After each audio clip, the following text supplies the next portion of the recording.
Welcome to Kat's Candid Conversations. Kat McKeno is an award-winning journalist who has interviewed compelling people and organizations from around the world who make a difference. Cindy Sheehan is a peace activist who opposed the wars in Iraq and Afghanistan after her son was killed in Iraq in 2004. Sheehan camped outside U.S. President George W. Bush's ranch in Texas in 2005, wanting to talk to him about the reasons we went to war. He refused to talk to her. She then received national and international media coverage and established her as one of the most visible and controversial figures in the anti-war movement at that time.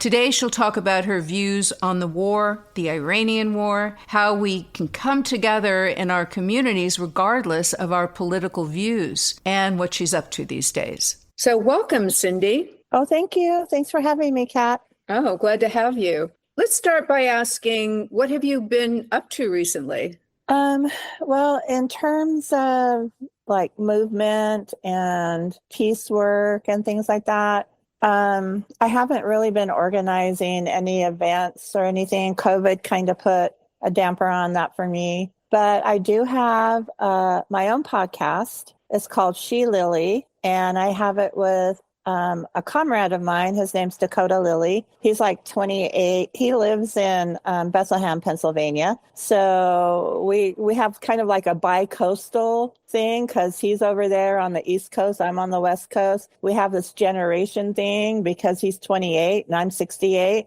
And we have this gender and anything. So, but we have usually the same perspective on everything, which is interesting. But then I also have my Substack. It's called Cindy Sheehan Soapbox Newsletter. Mm-hmm. So I have, I think, kind of an alternative viewpoint on a lot of things. I'm not a Democrat or Republican. I'm very cynical about that duopoly.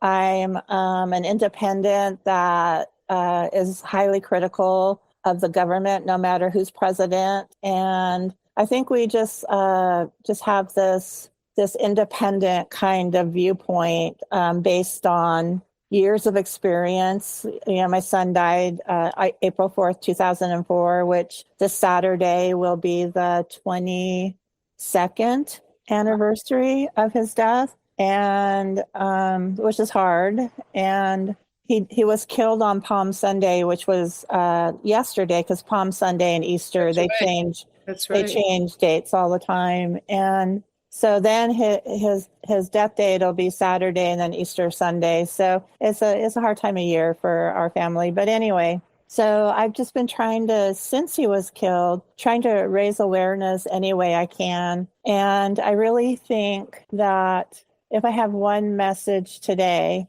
to bring to you that we can expand upon or skip over, it doesn't matter, is that right now, our situation with the military industrial complex and imperialism is very precarious, and that especially Donald Trump, and who I don't hate any more than I hated Biden or Obama or Bush, So him and his so-called Secretary of War, Pete Hegseth, seem to be very cavalier and loose with our troops' lives. And they're talking about ground forces in Iran, which right now I don't think that's going to be anytime soon, because I've seen that all of the ships that need to bring the troops there are like thousands of miles away still from Iran.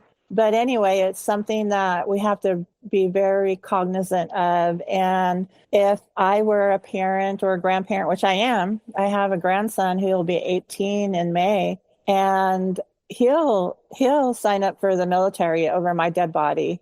And we really have to, if their leadership won't protect them. I mean, every time you go in the military, you know that you might be called to defend the country. But that hasn't happened for decades. Actually, they've been wars for imperialism, wars for resource control, wars for capitalism, expanding markets, oil, whatever you want to say. And so I would be very careful and very upfront with any young person I know that was thinking of joining in the military. It's rarely the right time, but now is definitely not the right time because their leadership is callous and thoughtless, careless, if you know what I'm talking about. Well, what made you so skeptical, as you said in the beginning, about governments, whether it's Democrat or Republican?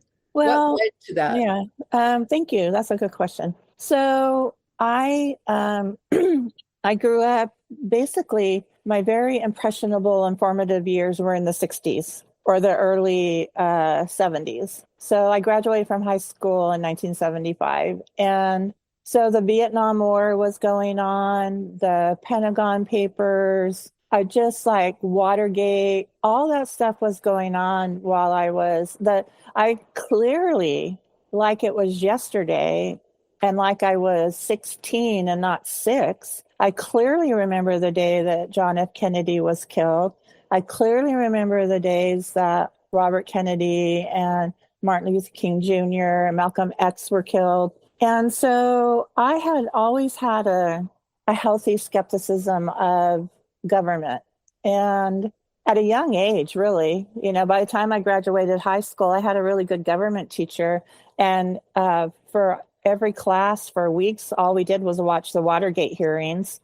And so the thing is, though, I kind of bought into to what I consider a fallacy that the Democrats and Republicans are different. And so I had registered as a Democrat. To me, that seemed the more radical thing to do. I laugh at myself. And so I voted pretty reliably Democrat for my whole life. And so what changed to I'll tell you. So then my son was killed, and not one Democrat really spoke out against the authorization to use military force against Afghanistan. Some of them voted against the AUMF against Iraq, but none of them were a few of them were very vocal about it. None of them were the word I'm searching for. None of them would help us in investigating George Bush and Dick Cheney for the lies that got us into the Iraq and Afghanistan, which killed millions of people. And so there was no accountability. And then I went to Crawford. If your listeners don't know, I set up camp in Crawford, Texas in August of 2005. And that was where George Bush always went on his vacations. And so we went to Crawford. I said, I'm not leaving until George Bush meets with me and answers my question, what noble cause? Because he said that our soldiers were dying for a noble cause in Iraq. And I wanted him to tell me what that noble cause was. And so he didn't. And that summer, thousands of people joined us in this encampment in Crawford, Texas, and tens of thousands, if not hundreds of thousands of people joined us worldwide in protesting the wars. And so after Camp Casey, I was very well known. I was on all the cable news, broadcast news, on the covers of magazines. I was in the Rolling Stone, so a lot of people recognized me, and they felt like I had, at that point, some political power. And I went to Washington, D.C. in that summer because we had a big protest. Dan, did you go to that protest in 2005 in D.C.? Yes, I was there. Okay. And so there were probably at least 300,000 people there. And so after that, I was meeting with leading Democrats. And one of the leading Democrats I met with was Nancy Pelosi, who at the time was the House minority leader. And because the Democrats were in the minority at that time in 2005. And she looked me right in the face and she said, Cindy, if you help us take back the House in 2006, we will help you end the war. And so I did. I went all over the country. I went speaking at fundraisers for Democrats. urging people to vote for these Democrats. And to be fair, they were more like the Progressive Caucus Democrats. They weren't like the, Blue Dog Democrats or whatever. But a lot of people did a lot of people go to those? They wanted me there, and there would be hundreds. They would kind of style it as an anti-war rally, but the candidate would be there. So guess what happened? The Democrats did win back the House in 2006. Nancy Pelosi was installed as the Speaker of the House in January 2007, and then the first thing they did as a majority was to approve more funding for the wars in Iraq and Afghanistan. And I tried to get a meeting with her to ask her how that was supposed to end the wars. She wouldn't meet with me anymore. She used me. She got what she wanted out of me. And did she respond at all? Did she say, well, it was more like my response? Yeah, it was my staff going to try to arrange a meeting with her staff. It couldn't happen. And then in 2007, at probably around in August or September, and I said we were in Crawford, Texas. So we were closing up camp for the summer because we went every year after 2005 for a little while. But we rented some RVs or we took vans. And we were heading to Washington, D.C., and I told her if she didn't put impeachment back on the table where it belonged, or if she didn't take active measures. Impeachment for who? George Bush. Okay. He was still president. And so thank you for asking. I'm probably skipping some steps. And I think they're all in my head. I think they said the reason for the war was that Iraq had weapons of mass destruction, correct? That's what they said, yeah. But they never found them, did they? No, and then they also said that Saddam Hussein was also responsible for 9/11. But anyway, my point about Nancy Pelosi is that I told her if she didn't do what her people elected her to do, that I was going to run against her in 2008. And so for congressperson in San Francisco. Okay. And so I did. She didn't. I did. I came in second as an independent. I got like 17% of the vote, and nobody had ever done that well against her before. So anyway, that's my little history with the Democrats. And I left the party when they literally not only betrayed me, they betrayed the entire anti-war movement. And the Democrats since then have had a history of using movements, Occupy Wall Street, the anti-gun movement, the trans rights movement. They use all Black Lives Matter movement. They use all these movements eventually turn into get out the vote for Democrats. And the Democrats literally don't do anything to help these movements. So they put out, support these movements, but then when they come to be elected, they don't support the movements. Is that what you're saying? Right. Well, and they use it to get out the vote and also to raise money for the Democrats. And I'm not saying the Republicans are any better. I think fundamentally Donald Trump has gone way past the Democrats in betraying his voters and betraying the MAGA movement, because the MAGA movement doesn't want war. I'm sorry to stop you, but how has he betrayed the people who voted for him? Okay, well, essentially, he came up on the Make America Great Again movement, the MAGA movement.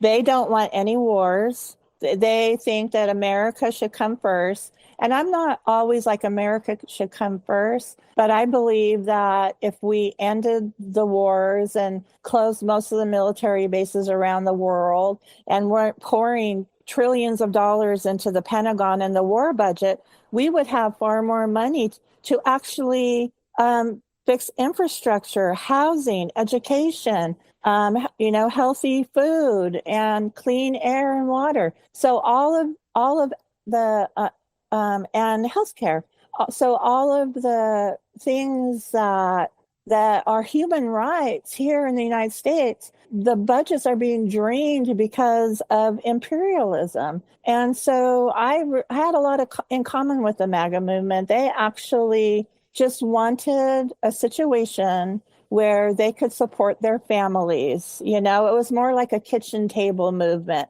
They wanted the wars to end. They wanted inflation to go down. They wanted gas prices to go down. So they wanted essentially, doesn't matter what part of the political spectrum you're on, everybody wants those things, except for the 1%. They already have those things, and they're taking some of that away from us. But anyway, so Donald Trump has actually invaded Venezuela and kidnapped their president. He has worked with Israel to invade Iran. He hasn't ended the war in Ukraine like he said he was going to. There's just been so many things that his followers, his voters didn't want him to do that he has done. Inflation's going back up because the Straits of Hormuz are closed to shipping. Gas, California, we just got gas under $4 a gallon. Now it's over $6 a gallon again. So, and that's not what concerns me most about Donald Trump's actions. You mentioned the MAGA. You're not totally against. They voted for Trump for a reason, and you listed all those. Right. However, I just saw a poll where 90% of the MAGA are still supporting Trump. Why do you think that is? Well, I don't believe that poll, because anybody I've talked to or anybody I've seen online that were strong MAGA are completely against him, and some very noted Donald Trump supporters have completely turned against him, and he's turned against them, like Marjorie Taylor Greene from Georgia. She is one of the most outspoken voices against what Israel's doing in Gaza, what Trump is doing in Venezuela and Iran. And she's kind of changing the MAGA movement into an America First movement, which I think that's very, I don't like that language, but at least she's thinking about the innocent people that are being killed in these other countries. And Marjorie Taylor Greene quit as a representative because she saw Donald Trump completely going 100% against everything that he promised would happen. And then he started attacking her, even though she was one of his biggest supporters. So anyway, I really don't believe that 90% of MAGA still support Trump. Polls are very difficult because they're rarely correct anyway, but I think that one, I might even go down like up to 50%, but I think that might be, because I do know some people who voted for Trump and they can't stand him anymore. They hate him and they hate everything that he's doing because it looks too much like what the previous Democrat presidents have done. A lot of people say if you don't like Trump, a lot of his cabinet members will say, well, it's Donald Trump syndrome. What do you say to that? I think you're talking about Trump derangement syndrome. Yeah, yes. Yeah. And I don't have that because I don't hate Donald Trump just because he's Donald Trump. And I just can't stand what this, and I really believe his first term wasn't bad. He didn't start any new wars. He avoided the war in Ukraine and Russia. And so, but this term, I believe, has been atrocious. And he has appointed some neocons that, like Marco Rubio, the Secretary of State, he hates Muslim people. He hates the left-wing leaders of Latin America and the left-wing populations of Latin America. And you can see the foreign policy has reflected that with the support of Israel, with the support with their kidnapping Nicolas Maduro, the legitimately elected president of Venezuela. And so anyway, I think that a lot of people do have Trump derangement syndrome. But I think now that there's a lot of legitimate reasons to oppose Trump. What can people do? You were a peace activist. They had the No Kings, protest. What can activists do? Or do you think they're doing enough to protest everything that's going on, including ICE, including, the wars, inflation? Right. Well, the No Kings protest, I think it's another Democrat-led protest, and it's just to get out the vote for Democrats. But I also think No Kings, like, what does that even mean? I don't understand. I don't understand their demands or whatever, because it's still for the duopoly. They're still for the system. They just don't like the person that's the, putative head of the United States right now.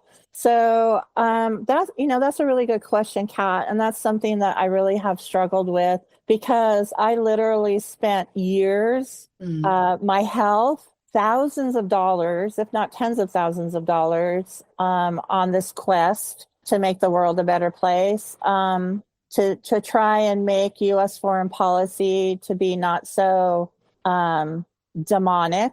I'm saying that not in a Christian way or a religious way, but in a way where these people, they don't care about anybody but themselves. They only care about their major donors, the 1%, and their own power and their bank accounts. And so I've just been kind of like, since COVID retired me, I've been trying to gather peace around me. And I've been trying to help my local community, especially my family and my extended family and our friends and our neighborhood. And I just kind of really feel like I came up with this idea on my own show this week. It's called Terraforming Peace, because, terraforming a planet is you start with one area of the planet and you try to spread life-giving, I saw it on a Star Trek movie, but what's his name? Musk wants to terraform Mars to make it more amenable to Earthling life, right? And so I just think that if we all recognize that we have the power to transform our own lives, our own selves, our own families, that we can grow our own food, we can have communities of care where especially during COVID, our societies got so isolated from each other. And we need to start building back the community where we take care of our neighbors, of our elder relatives and children, and be more protective of children. And so I just think that that's kind of the way that I'm trying to go, and not just like giving up and saying, oh, everything's fine, so I'm going to go pick some oranges. I try to raise awareness all the time with my work and with my Substack and my podcasts and things like that. I've written 7 books. And so I just if you have the time and the energy and the inclination to protest, that's fine. But I think it was Alexander Haig during the Vietnam War said, let them protest as long as they pay their taxes. So protest is I'm also a war tax resistor. I have been since my son was killed. But, protest is recognize seeing that the ruling class will allow you to do up to a certain point. And as long as you don't cross any lines and try to make legitimate change, then they'll let you do that. And I know you don't think that, sorry for interrupting, but you don't think that the protests are changing anything? Or maybe they might be changing in community, and they might be doing what I'm trying to do, raising awareness and things like that. But they're not changing the government. They're not changing the decision making. Look what happened before Iraq was invaded. Millions of people on, I think it was February 15th, around the world, millions of people around the world protested, and they still invaded Iraq. So I don't know what it'll take, because the people that we're protesting, they have no consciousness. Consciousness. Yeah. Yeah, or they don't value human life the same way we value human life. The only way that the United States broke away from Britain was through violence. And so unless people want to use violence against the government, which I wouldn't suggest, because you're using violence against a government that has nukes and has used nukes. And so I think really our most our most successful way would to live as if they don't exist, live as if they don't like have so much influence over us, which they do, but just try to live opposite of them. Love, take care of our families, take care of our communities, pick up garbage, whatever you feel drawn to do to make your little world a better place. That's the way I feel like the direction I've been going in since 2020. So that's the activism would be starting in your community and helping others, doing things together. But I'm just wondering, communities are so polarized, some of them right now. How do you bridge that gap of the polarization that's happening in our country too, the right and the left? Right. And they're very emotional about it. Mm-hmm. No, you're right about that, and that's definitely an issue. But when this was way back, like probably in 2009, I was going around the country trying to bring awareness to this issue I just talked about. Is trying to make your community a better place. I wrote a book called Myth America: The 20 Greatest Myths of the Robber Class and the Case for Revolution. Mm-hmm. And my revolution was this grassroots community of caring, building. And I went to different communities, and the communities I saw that were the healthiest were the ones who picked a local issue that affected everybody. And so can you give me an example of that? Yeah. One of them was logging. And it didn't matter. Only the rich wanted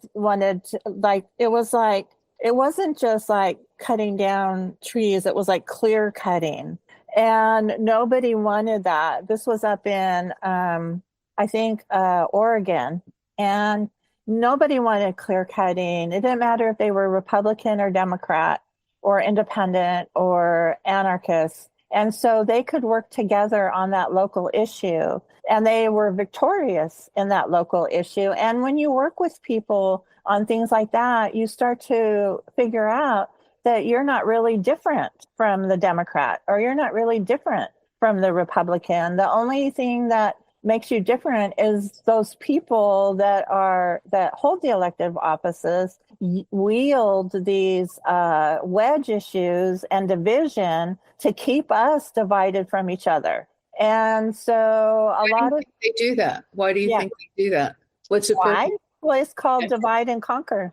That's what keeps most people still so attuned to the system, is that they feel it's almost like Dodgers versus the Giants. They feel like their team's the best, and they'll go to a war to make sure that their team wins. And so they do that when they invade a country. They divide the people. They pick their collaborators, and they pick their people that they're going to treat better. They leave the rest of the people out. So the people start fighting each other instead of fighting the army. So it's kind of like creating chaos as well. They love chaos. Yeah. They love chaos, because then when the more chaos that they create, the more power they can wield against it. I see. And whether it's the police state or the national security state or the military, chaos, they like to crush it. And you're saying this about the Democrats and the Republicans. 1,000%. Yeah. It's people in government when they get that power. Yes. When they need money for campaigning. Yes. So it's like this vicious cycle. So what do we do? So what they all benefit, And no matter who we vote for, we all lose. So, it's such a dim picture. But I don't. What can we do to clean it up? I wonder. It's the truth. What I'm telling you is the truth. And sometimes the truth isn't pretty. So what can we do to change the system? The big protests aren't going to work. You're saying we should start with the community, but a lot of the communities are a little polarized. Oh, do you think that we're more united nationally? No, we're not. We have a big country. People like in California and Pennsylvania, we're Americans, but we have a lot of different things we have to deal with in both of our states. So, and we're thousands of miles away from each other, right? And so Right. What I said about these, we had a No Kings protest in my town. And what I said about those protests is they're not effective in making Donald Trump do anything, but they're certainly effective in creating community. And so I saw a lot of, that app Nextdoor. Yes. Yeah. So I'm on Nextdoor, but not with my name, because my name would cause immediate polarization. So I'm what my grandkids call me, and my maiden name is what I put on there. But when they start to go after each other like that, I step in and remind everybody that we're still neighbors. We still have a lot of local issues, like the city council wants to overbuild every lot they want to put apartments on, and things like that. So to bring the politics means work of the people. And so politics doesn't have to mean electoral politics. It means people working together. And instead, the people in Washington, D.C. are working together to make things suck for us. But if we work together, we can make things better for us. That's true. I used to cover, stories in small towns when the people got together. They really overturned some of the developers Yes. and people who came in that they felt would have a negative effect on their community. And these grassroots, the power that they had was amazing. And the Democrats and the Republicans, they came together because they had a common cause that would better the community. Yes. Yeah, that's true. And so I think we're more successful that way. But, I'm not saying don't protest, because it can be effective in other ways. Besides, you're not going to change anybody in Washington, D.C.'s mind about protesting with protesting. But you could change your neighbor's mind, or you could bring them information they never thought of before. And I just really blame the media for this polarization. And I think that people, I watch the media, but I watch it with a pound of salt, not a grain of salt. And I try to get different perspectives from all different types of media. But yeah, I think that our families all want the same thing. We want to be safe. We want to be secure. We want to be able to put food on the table, gas in the car, go on a little vacation, and we all want that same thing. Do you think the media is putting out misinformation? Is that what you mean? Or they're too biased? Oh, they are putting out misinformation. Yeah. Can you give me an example of that? Well, how about in the lead up to the war in Iraq, when they were all saying that Saddam had weapons of mass destruction, that Saddam was, what did Colin Powell say? On the media, all the media saw it, that Saddam had biological weapons, and that Condoleezza Rice went on all the media saying, and Hillary Clinton said the same thing, they rehearsed it. Don't let the smoking gun be a mushroom cloud, and none of those media people questioned that. The war in Iraq didn't get questioned in the media till I camped out in Cropper, Texas in 2005. Finally, the war was being questioned. It's interesting what you said, because I was in a press conference at the American Embassy in Tokyo when General Powell came, and he had a big map and he had a pointer. Yes. He looked at all of us. And he said, this is where the weapons of mass destructions are located. Right. I don't think he ever got over that, because there was talk before that he'd run for president. Right. And then no, he really left on a very sad note because of that. Do you think he actually knew that he was telling us something that he knew wasn't true? Yes. You think he was aware of it? I think he was a good soldier, and I think he followed orders. And if you look at his biography, that he wrote, autobiography, he's admitted war criminal in Vietnam. So I think that once you get to the level he was at, you have already sold your soul. And so I think he was very aware that what he was saying was bull crap. So they toe the line. Yes, absolutely. They knowingly know something is a lie, but they'll say it knowingly to convince us it's the truth, right, even though they know it's a lie. Well, a lot of people trusted Colin Powell, right? They had misplaced trust, but a lot of people, when Colin Powell went to lie, a lot of people trusted that, and then they believed that the war was justified for sure. So yeah, and they, like, even the Pentagon paid the CNN, Fox, MSNBC to put their spokespeople on the news. I told They paid them? They paid them? They gave them money to do that. Well, but they did, and it's Yeah, is that a documented. fact? Is that a fact? Yeah, Dan. Yeah, as far as Yes. I know.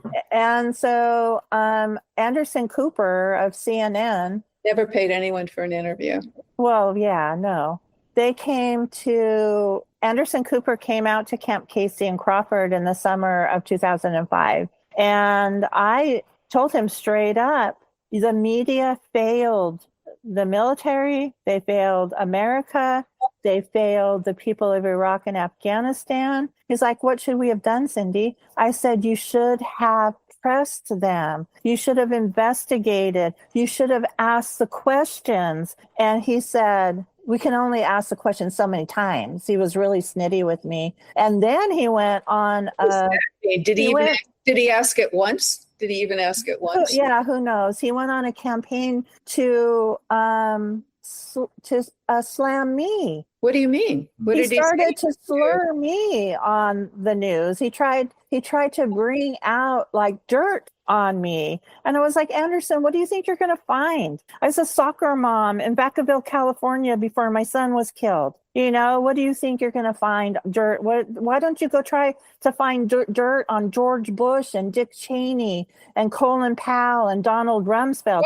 Why are you trying to find dirt on a grieving mother? Yeah, why would he do that? What was his purpose? Well, because I criticized him on the air. What did you say about him on the air? I asked him straight to his face, why didn't you investigate what they were saying? Instead of just accepting their answers at face value, you should have investigated it. I was a mom in California, and I could tell that everything they were saying was false. And I was looking at some of the, like, Scott Ritter, who was the weapons inspector, said that Saddam had no weapons of mass destruction.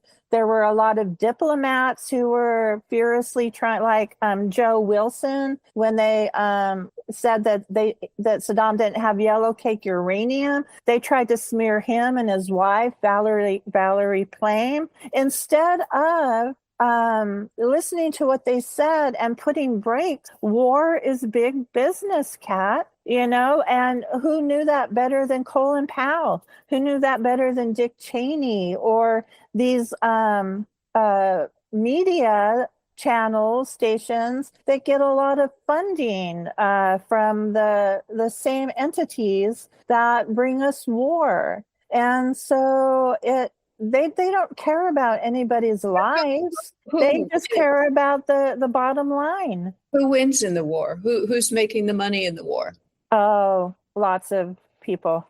You know, the military industrial complex, even like cell phone companies. The war in Iraq opened up the country to cell phones. The people like Enron,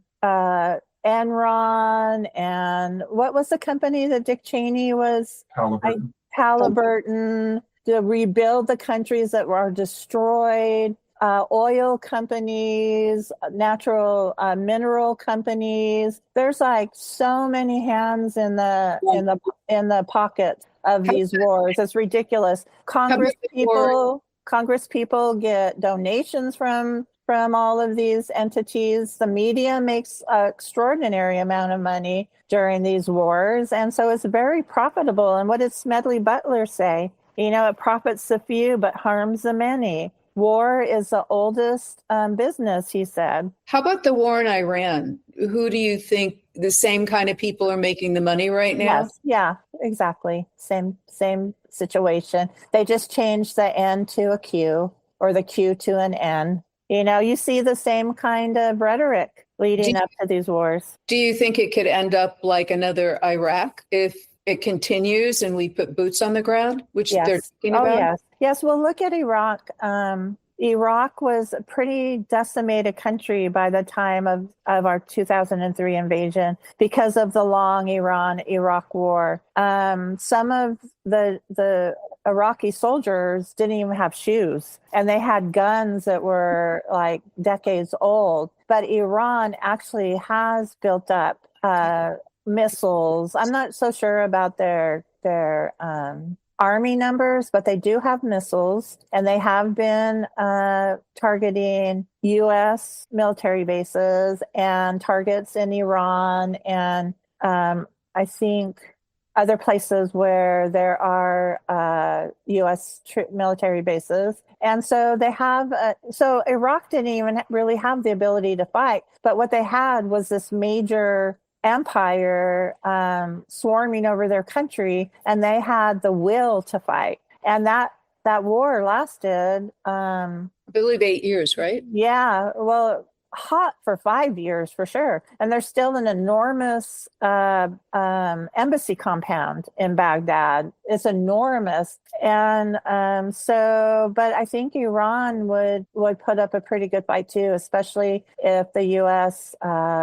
Very stupidly puts boots on the ground. I think that would be a huge mistake. And as a lot of people say, the majority of Americans were for the Iraqi war, but going into Iran, that's not the same. Right. I've seen around 70% oppose it, which I think is a legitimate figure. And I think that the war in Iraq was only supported at first because of all of this propaganda we were just talking about. And people who other people respected were coming out and saying, oh, yeah, weapons of mass destruction. Oh, yeah, mushroom clouds. Oh, yeah, Saddam's going to send drones to the East Coast and bomb things like that.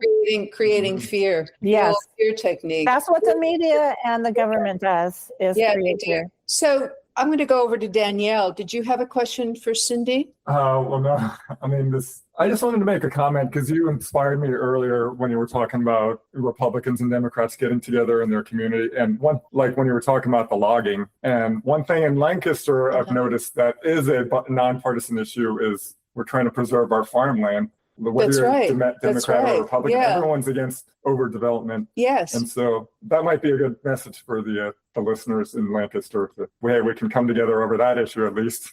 Things that benefit the county. Right. We all come together for it. I saw that when I covered some of the council meetings, especially about the development issue coming into their community. Yeah. That was important. And I think the health issue as well. Well, another thing is there's many Republicans who are against war, and they're against especially these regime change wars. And so instead of like having this broad, we're just against Trump kind of thing, make it more narrow, like opposing the wars. And it doesn't really matter why you oppose them, just coming together to oppose them. I see. Right.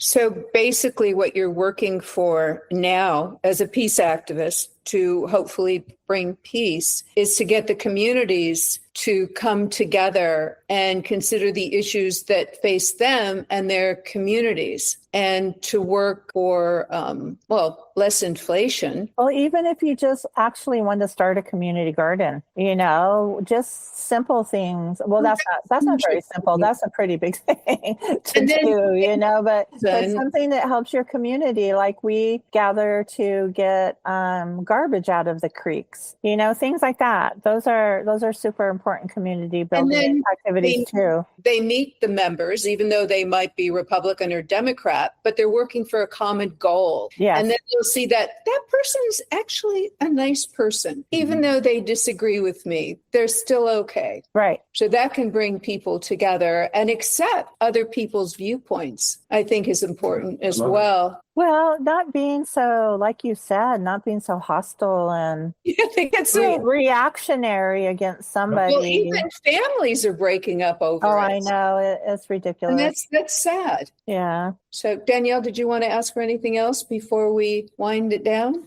No, I think that we covered it all. We covered it, yeah. Well, Cindy, it's really been a pleasure having you and getting your thoughts. And this must be a hard time for you as well. Another war. Right. It's memories of a lot of pain for you. So. Right. And it's just, to me, it's so similar to the start of the Iraq War, except without the same kind of urgent protest against it. Right. And the grieving, I would think the grieving for you because of the loss of your son. And are we going to go in it again? Are there going to be more mothers? Exactly. And there have been more mothers. And they have a face. Right. And their children do too. And they're not just numbers. They were living, breathing, amazing members of the family and the community, and they're not here anymore. So that's the tragedy. And that's what's different between us and the people in power. We care about that. And I think it doesn't matter if you're a Democrat or Republican, you care about things like that. It's just the people in power that they're just like toys to them. They're just like things to play with and to use for their benefit. And that's the really sad thing. And I feel sad for those people who are like that don't care about human life, because it's going to catch up with them someday. Well, let's hope we don't lose any more lives. Right. Or our own humanity. Yes. That's a very good point. Our own humanity and caring. Yep. Yes. Especially it starts in our communities. Well, thank you. That's what I think. Right. Well, thank you. Well, thanks for having me. I'm glad we were finally able to get this together. Yes, me too. Me too. All right. Thank you, Cindy. All right. Bye-bye, guys. Okay, bye.